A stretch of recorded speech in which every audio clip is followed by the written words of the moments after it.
তো hello guys, চলে এসেছি এক নতুন ভিডিও নিয়ে। এখানে বৃষ্টি হচ্ছিল, বৃষ্টির কারণে দাঁড়ানো হয়েছিল। এখান থেকে আবার রাইডটা শুরু হবে বকখালির উদ্দেশ্যে। দেখতে থাকুন ভিডিওটা। এখন আমরা দুজন রাইডার আছি, নামখানা দিকে গিয়ে অনেকজন রাইডার সাথে মিট হবে। আর অতিরিক্ত বৃষ্টি হচ্ছে, বৃষ্টির কারণে খুব অসুবিধা হচ্ছে আমাদের রাইড করতে। চলো স্টার্ট করা যাক, ভিডিওটা দেখতে থাকুন গাইস। স্টেশন হচ্ছে বকখালি। চলো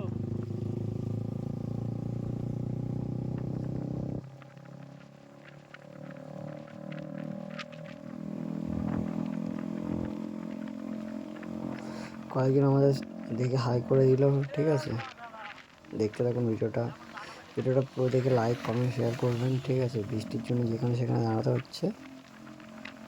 দেখতে থাকুন, জায়গাটা খুব সুন্দর জায়গা। আপনারা যদি কোনোদিন যান, ঠিক আছে, ড্যামনগর অবধি যেতে পারবেন। খুব ভালো রাস্তা, রাস্তা ভাঙাচোরা নেই। বৃষ্টির কারণে শুধু একটু অসুবিধা হচ্ছে, জাস্ট আর কিছু না।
বন্দে মাতরম।